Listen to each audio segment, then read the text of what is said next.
Porque es importante aprender a cuidar nuestra libertad. La libertad que se proclama o se dice de nuestro país, no, en realidad no es una libertad total, porque aunque lucharon algunos héroes de la patria, lucharon por tener patria, por tener una nación libre y soberana, vemos que todavía México, todavía los mexicanos necesitan realmente una libertad real en su vida, libertad espiritual. ¿Por qué? Porque el pecado tiene atado y vendado al mundo para no conocer a Dios, para no servir a Dios. Pero Jesucristo vino a morir en la cruz del Calvario. Qué bonita canción cantábamos al final. Sí, sublime gracia del Señor. Sí, que a un pecador salvó por su gracia, por su muerte en la cruz, nos salvó. Y esto que Jesús hizo en la cruz del Calvario por nosotros fue precisamente para darnos libertad, para darnos salvación. Pero lo más triste de esto es que aún los hijos de Dios, que ya entregamos nuestra vida a Cristo, que ya Jesucristo es nuestro Salvador, a veces no disfrutamos de la libertad que Dios nos dio, o no cuidamos la libertad que Dios nos dio. Y mira, quiero que me acompañes a ver un texto para explicarte un poco más de qué se trata este tema. Cuida tu libertad. En Gálatas capítulo 5, versículo 1, dice, esto es muy interesante. Gálatas es una carta del apóstol Pablo que mandó a la iglesia de Galacia, una ciudad en Asia llamada Galacia. Y bueno, no era ciudad, era una provincia en realidad. Y Pablo le escribe a la iglesia de esta provincia lo siguiente. Gálatas 5:1 dice, Cristo nos libertó para que vivamos en libertad. Mira, me encanta cómo lo dice aquí. Parece algo lógico o hasta quizá absurdo decir, a ver, ¿para qué Cristo nos libertó? Para que tengamos libertad. Sí, o sea, pareciera absurdo. Por supuesto que si nos libertó, es para darnos libertad. Pero ¿por qué lo dice el apóstol Pablo así? ¿Por qué dice Cristo nos libertó para que vivamos en libertad? Porque aunque Él haya muerto en la cruz para darnos libertad, aunque Él haya resucitado, muchos no viven en esa libertad que Él vino a dar. Escuchen, muchos no viven o no disfrutan de esa libertad. Pero si Cristo vino a morir por nosotros y vino a darnos libertad, fue para que vivamos en libertad. Y yo pregunto, ¿cuántos vivimos en libertad? Piénsalo. ¿Cuántos vivimos en libertad? Y ahorita voy a explicar un poquito más de qué se trata esto. Sigue diciendo el texto. Por lo tanto, manténganse firmes. ¿Cómo hay que mantenernos? Firmes, no dejarnos mover, estar firmes y no se sometan nuevamente al yugo de esclavitud. O sea, Cristo nos liberó para que vivamos en libertad, pero nosotros necesitamos mantenernos firmes en esa libertad y no volvernos a someter al yugo de esclavitud. Qué triste que después de que Cristo nos haya liberado, que Cristo haya pagado el precio de nuestra libertad, nosotros nos volvamos a someter al yugo de esclavitud. Eso es triste, eso es lamentable. Esa no es la voluntad de Dios. Ahora bien, aunque si bien es cierto, Cristo nos liberó, es nuestra responsabilidad disfrutar de esa libertad que Cristo vino a darnos. Existen, queridos amigos, queridos hermanos, 3 principales enemigos contra los que hay que luchar. En la independencia de México luchaban contra luchaban contra personas que querían tener oprimido a los mexicanos o que inclusive los veían como una raza inferior. Era tan así que si un español iba caminando por una banqueta y del otro lado venía un mexicano, el mexicano tenía que bajarse de la banqueta porque venía un español güero de ojos azules y los mexicanitos decían, no, pues yo soy inferior a él, inferior a ellos. Y muchos héroes de la patria con buenas intenciones, porque no todos tuvieron buenas intenciones, otros quizá persiguieron intereses personales, pero los que tenían buenas intenciones, ellos lo que decían era, no, es que todos somos igual, no hay esa diversidad de clases sociales. Pero te fijas cómo aún los propios mexicanos seguimos menospreciándonos unos a otros. ¿Te fijas cómo no se ocupa ser español, no se ocupa a ser de otro país para menospreciar? No, entre nosotros mismos nos menospreciamos. Por eso digo que la libertad que en realidad Cristo da, todavía necesitamos disfrutarla y todavía necesitamos vivirla todos los mexicanos, toda la iglesia necesitamos disfrutar de esa libertad. Pero ellos luchaban contra esos ideales, ellos luchaban contra otra clase de enemigo. Pero nosotros, ¿cuáles son los 3 enemigos contra los que nosotros debemos luchar? Te voy a enumerar cada uno de esos diferentes enemigos. Número uno, la naturaleza pecaminosa. Número 1, ¿cuál es nuestro principal enemigo? Nuestra naturaleza pecaminosa. Es decir, nos volvemos a someter al yugo de esclavitud cuando, a pesar de que Cristo pagó el precio y nos dio una nueva vida, nos dio libertad, nosotros mismos nos volvemos a someter a nuestra propia naturaleza pecaminosa. Permíteme ponerte un ejemplo. Ahorita, wow, tuvimos un tiempo maravilloso en la presencia de Dios, en la alabanza, en la oración. Nos sentimos como que estamos en el cielo, ¿sí o no? Y hasta decimos, hasta casi decimos como el apóstol Pedro, conviene que estemos aquí y hagamos 3 enramadas, una para ti, otra para Moisés y otra para Elías, decía el apóstol Pedro. O sea, estar en la presencia de Dios es lo más maravilloso y lo disfrutamos y gloria a Dios, Dios nos libera y tenemos un encuentro poderoso con Dios. Pero, digan conmigo, pero salimos de este lugar bien contentos, bien felices y llegamos a la casa y comienza la realidad. Y no que esto no sea real, esto es muy más real que cualquier otra cosa. No es que no sea real, es que nosotros no hemos entendido que la presencia de Dios, que la palabra de Dios, que el poder del Espíritu Santo es para que nosotros realmente lo utilicemos para no dejarnos dominar por los apetitos de nuestra naturaleza pecaminosa. ¿Cuáles son esos apetitos de nuestra naturaleza pecaminosa? Los malos deseos, la flojera, la envidia, la amargura, el rencor, el coraje y todo aquello que es propio de la carnalidad que como seres humanos tenemos. Todos luchamos con esta carnalidad. El apóstol Pablo decía, miserable de mí, ¿quién me librará de este cuerpo que solamente me pide hacer el mal? Me hace cosas que no están bien, piensa cosas que no están bien, siente cosas que no están bien, habla cosas que no están bien. Gracias a Dios, porque Dios nos ha librado de este cuerpo de muerte. Dios nos ha librado de los malos pensamientos. Dios nos ha librado de los malos deseos, porque el poder de Dios es superior a toda nuestra carnalidad. Pero necesitamos hacerlo valer.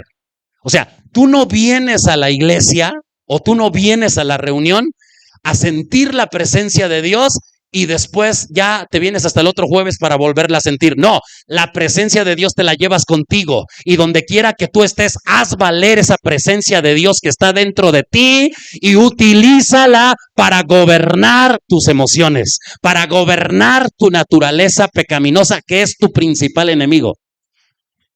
Cuando tú te ves en el espejo, ahí ves al principal enemigo. Ahora, no te estoy diciendo que te veas tú como un enemigo, sino que estés consciente que hay una naturaleza caída, que hay una naturaleza que está mal delante de Dios y que esa naturaleza tiene deseos que no le agradan a Dios. Y necesitamos someterlos a la obediencia de Cristo. Escucha lo que dice la palabra. Escucha lo que dice la palabra. En Romanos capítulo 6, versículo 12. Dice, Romanos 6, 12. No permitan, lo estoy leyendo en la Nueva Traducción Viviente, no permitan que el pecado controle la manera en que viven. Escucha, no permitan. ¿Qué está diciendo la Biblia? Que es tu responsabilidad si tú permites o no permites.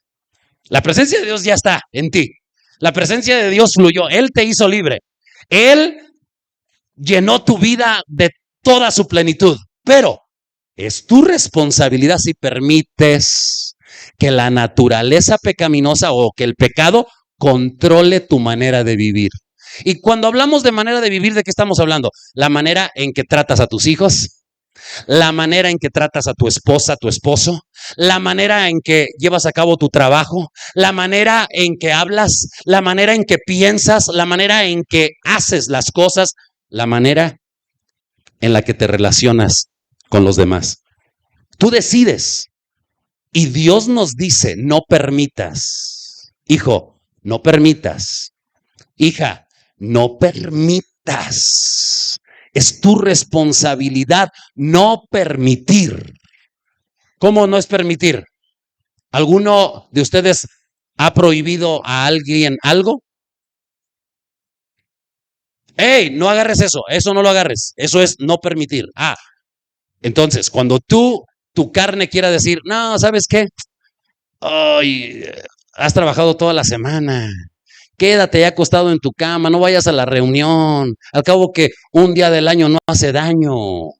Dile a la carne, o dile al pecado, o dile a tu alma, alma mía, vámonos. Vámonos a alabar a Dios. Vámonos a glorificar a Dios. No te olvides que Él es el que te ha rescatado del hoyo. Él es el que ha salvado, te ha salvado de tus pecados. Así que no le permitas. No le permitas a tu carne dominarte. ¿Por qué? Porque si no, no vas a disfrutar de la libertad que Dios te da. No caigan ante los deseos pecaminosos. ¿Cuántos han caído a veces ante los deseos pecaminosos? Aparte de mí. ¿Si hemos caído o no hemos caído? Bueno, pero no tenemos que, no, sí, yo caigo todos los días. Y caigo y caigo y caigo. Pues qué caidera es esa. ¿Qué caidera es esa? Ya, párale, ¿no? O sea, ya necesitamos cambiar, ya necesitamos reflexionar, está bien, caí, pero me levanto y ya no vuelvo a caer y lucho por no permitir que mis deseos me dominen, porque tengo al Espíritu Santo que gobierna mi vida. Haz valer la libertad que Dios te dio, cuida tu libertad y cuídala del principal enemigo llamado pecado, que vive en ti, tu naturaleza pecaminosa, tus malos deseos. No le hagas caso a todo lo que tu carne piensa. No le hagas caso a todo lo que tu alma desea. Busca a Dios y obedécele a Él. Número 2, siguiente enemigo contra el que hay que luchar para no dejarnos otra vez dominar, otra vez gobernar. El número 2 se llama el sistema social. ¿Cómo se llama? El sistema social. La Biblia dice en Juan capítulo 16, versículo 33, en la Nueva Versión Internacional, NBI, dice en Juan capítulo 16, versículo 33, yo les he dicho estas cosas, para que en mí, dice el Señor, hayan paz. Yo les he dicho estas cosas para que en mí hayan paz. En este mundo afrontarán aflicciones. Escucha, Le está hablando a los hijos de Dios. ¿Qué nos dice la Biblia? ¿Qué nos dice Jesús a los hijos de Dios? Que en este mundo vamos a tener aflicciones. Eso es parte de la vida. Pero anímense. Dile al que está a tu lado, anímate. Vamos, dile, anímate, porque el Señor nos dice, y qué bonito escucharlo de los labios de Jesús, qué bonito escucharlo de nuestro Señor. Anímate, César, anímate, Josué, anímate, Javi, anímate, anímense. Yo he vencido al mundo. ¿Quién venció al mundo? Jesús. ¿Quién venció al sistema? ¿Cuál es este sistema? El sistema que es la cultura a la que estamos acostumbrados. ¿Cómo está acostumbrada la sociedad? ¿Qué costumbres hay en Yurécuaro? ¿Qué costumbres hay en Michoacán? ¿Qué costumbres hay en tu familia que contradicen los principios del reino? ¿Qué cosas se promueven en las series, en las redes sociales, en las telenovelas? ¿Qué cosas se promueven en esta cultura? Nosotros, aunque en esta vida vamos a tener luchas, tentaciones, invitaciones a hacer las cosas de manera incorrecta, debemos mantenernos animados en Cristo, porque Él venció el sistema, Él venció el mundo. Nosotros no estamos bajo el reino de este mundo, sino estamos bajo el reino de Dios. Y los principios que nos rigen, los valores que nos rigen, son los valores del cielo. Son los valores del reino de Dios. Por eso nosotros oramos, venga tu reino y hágase tu voluntad como en el cielo, así también en la tierra. ¿Por qué? Porque nosotros somos llamados a vivir conforme a los principios y valores del cielo, conforme a los principios y valores del reino de Dios. Lo que el Rey Jesucristo dice, no lo que dice esta sociedad. Lo siento mucho por tus costumbres. Lo siento mucho por la familia Mendoza, o por la familia, dime tu apellido, por la familia Suárez, por la familia Méndez, por la familia Salazar, por la familia Hernández, por la familia Medina. Lo siento mucho por las costumbres que pueda tener tu familia. Todas aquellas que no son de acuerdo a la voluntad de Dios, no deben operar en ti. Aunque estés muy acostumbrado, pues acostúmbrate a hacer la voluntad de Dios. Así como te acostumbraste a no obedecer a Dios, así hoy hay que acostumbrarnos, porque el sistema nos envuelve fácilmente para no hacer lo que Dios quiere. Ese enemigo se vence con la palabra, se vence con la obediencia. Número 3. Hagan conmigo así con sus manitas, hagan así 3. Vamos a ver el número 3. Las fuerzas espirituales del maligno. El tercer enemigo, las fuerzas espirituales del maligno. El mundo espiritual es tan real como el mundo físico. Y la Biblia dice, fíjate lo que dice en Efesios capítulo 6, versículo del 10 al 12, en la Nueva Traducción Viviente. En Efesios 6, del 10 al 12, dice, fíjate bien lo que dice la palabra. Una palabra final. Casi estoy terminando. Una palabra final. Sean fuertes en el Señor. ¿Sean qué? Fuertes en el Señor. Y en su gran poder. ¿Cuántos creen que Dios es todopoderoso? Y Dios está en nosotros. Entonces, ¿por qué a veces nosotros sentimos como que ya no podemos? Si el gran poder de Dios está en nosotros. Es que necesitamos ser fuertes. Y fíjate que esto no es una recomendación, Pues yo te recomiendo que... No, es una instrucción clara de parte de Dios que nos dice, sé fuerte en el Señor. Es que el enemigo, sé fuerte en el Señor y en su gran poder. Fortalécete en el Señor.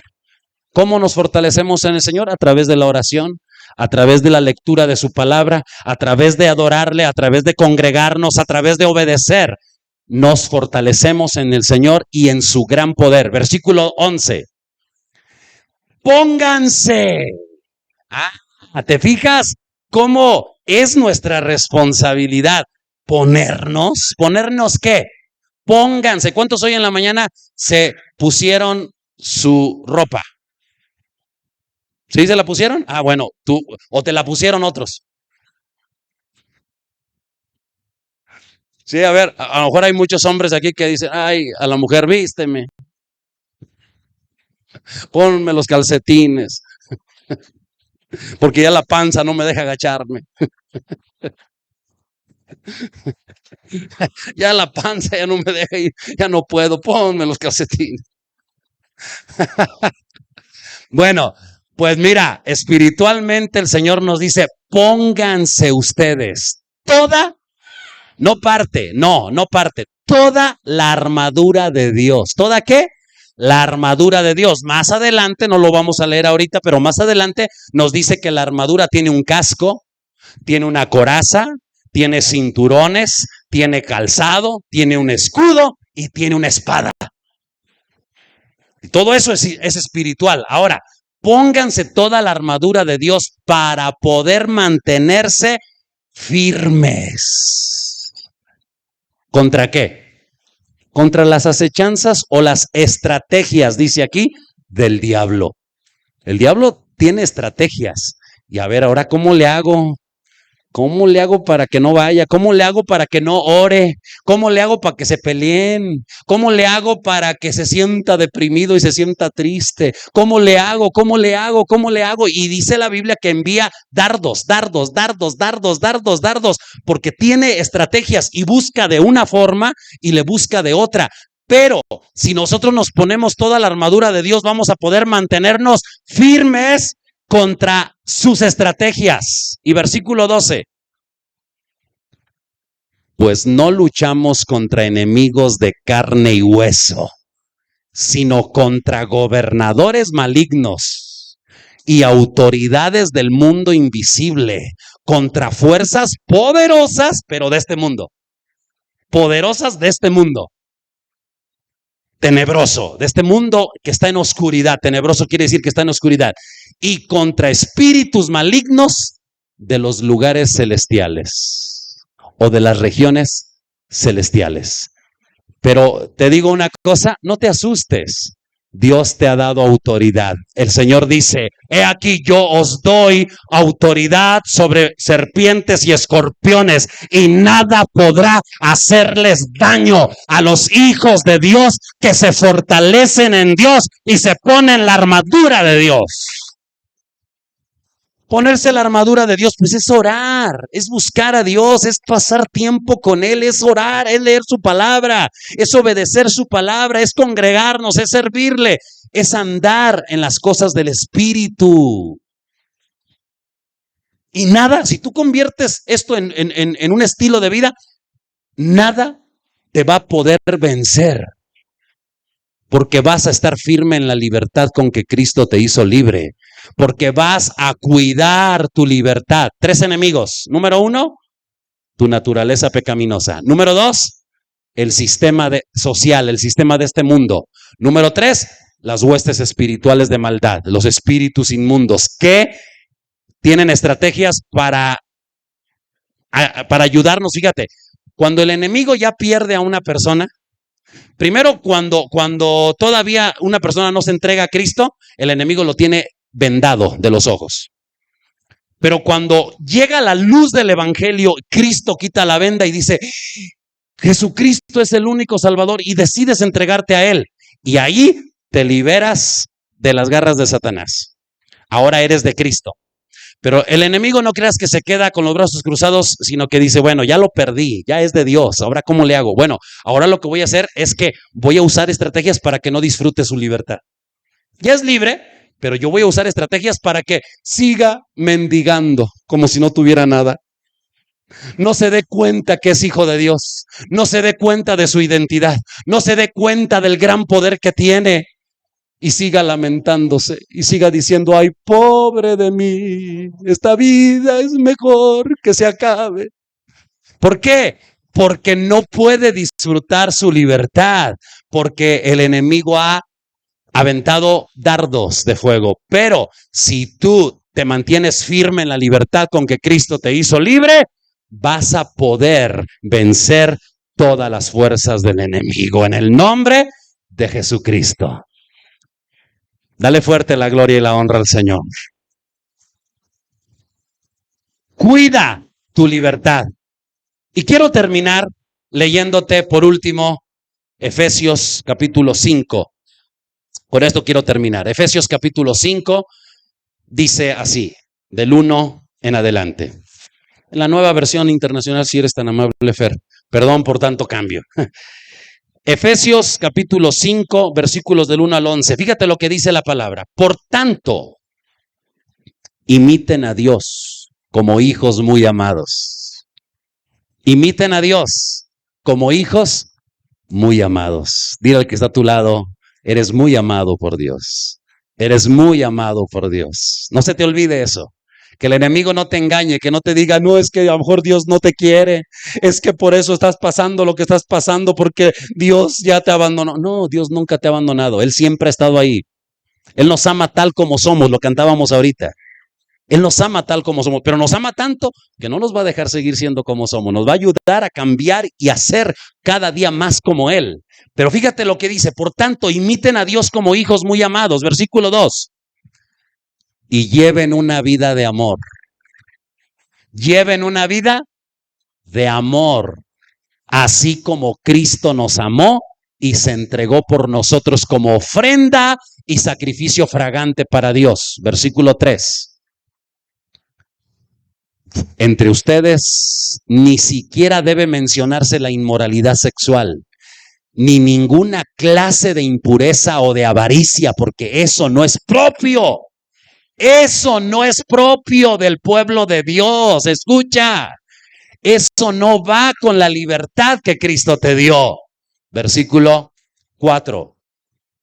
Tampoco deben haber palabras indecentes. Cuando tú, sin ningún prejuicio, sin ningún temor, hablas palabras indecentes, tus mismas palabras te están esclavizando. Las palabras indecentes te esclavizan. Por eso dice, no debe haber palabras indecentes, ni conversaciones necias, ni chistes groseros. Chistes que no sean groseros, sí. Pero chistes groseros, ¿qué son los chistes groseros? Chistes que denigren la dignidad de otra persona. Ninguna broma, ni de doble sentido, ni nada de eso, debe denigrar la vida de nadie. No, podemos disfrutar la vida. Yo bromeo y digo muchas cosas aún en la prédica, pero jamás denigrando la vida de nadie. Todo lo cual está fuera de lugar no va con nosotros. Haya más bien acción de gracias. ¿Qué debe haber en nosotros? Más bien, en lugar de chistes groseros, en lugar de conversaciones malas, en lugar de palabras indecentes, acciones de gracias. Es decir, gracias a Dios por esto, gracias a Dios por aquello. Versículo 5. Porque pueden estar seguros de que nadie que sea avaro, es decir, idólatra, inmoral o impuro, tendrá herencia en el reino de Cristo y de Dios. No podrá disfrutar de la herencia. Versículo 6. Que nadie los engañe con argumentaciones vanas, porque por esto viene el castigo de Dios sobre los que viven en la desobediencia. Amén. Por eso hay castigo de Dios sobre los que viven en la desobediencia. Versículo 7. Así que no se hagan cómplices de ellos. O sea, no hagan lo mismo que ellos porque ustedes ya son diferentes. Ustedes son diferentes. Marca la diferencia. Tú eres libre. Tú estás en la libertad que Cristo te dio. Versículo 8. Porque ustedes antes también eran oscuridad. Estaban esclavizados a la oscuridad. Pero ahora, di conmigo, pero ahora somos luz en el Señor. Y si somos luz como en el Señor, entonces debemos vivir como hijos de luz. Vive como hijo de luz, como una persona que trae luz y bendición a las personas que te rodean. Versículo 9. El fruto de la luz consiste en toda bondad, justicia y verdad. Digan conmigo, bondad, justicia y verdad. Son las características de los hijos de Dios. Esa es la libertad de los hijos de Dios. Versículo 10. Y comprueben lo que agrada al Señor. Comprueben lo que agrada al Señor. Es decir, no camines nomás por caminar, no hables nomás por hablar, no vivas nada más por vivir, no te relaciones nada más con el que primero se te ponga enfrente. No, piensa lo que voy a hablar, lo que voy a pensar, lo que voy a hacer, con quien me voy a relacionar, ¿realmente honra a Dios? Piénsalo, comprueba si lo que estás haciendo, comprueba si lo que estás hablando, comprueba si lo que estás pensando le agrada al Señor. Y si no le agrada, eso no va contigo. Truénale los dedos y dile, vete. Porque esto no va conmigo. En mi vida no va esto. Y por último, versículo 11. No tenga nada que ver con las obras infructuosas de las tinieblas, sino más bien denúncielas. ¿Y sabes qué significa denúncielas? Significa descúbranlas. Porque hay cosas ocultas que a través de la palabra hoy están siendo descubiertas. A ver, yo pregunto, ¿has descubierto algo hoy en tu vida que te tenía esclavizado? ¿Has descubierto hoy en tu vida algún sentimiento, algún rencor, algún pensamiento, alguna palabra, alguna idea, alguna relación, alguna acción que te tenía esclavizado? No porque Dios no te haya hecho libre, sino porque tú mismo te volviste a esclavizar. Pero hoy el mensaje está claro. Cuida tu libertad. Vive la libertad que Cristo vino a darte a través de su muerte en la cruz. Ponte de pie, por favor. Quiero decirte que Cristo te hizo libre y que Cristo pagó el precio de tu libertad. Sí, para que tú seas libre. Pero no solo para eso. No solo para que tú seas libre. La finalidad es que tú también lleves libertad al mundo que te rodea. Lleves libertad a las personas. Y hoy quiero terminar orando por nuestra República Mexicana. Y lo quiero hacer a través de una canción que la hemos cantado ya por varios años quizá, pero que es muy representativa esta canción, que se llama Oración por México. ¿Cuántos me pueden ayudar a cantarla? ¿Podemos cantar?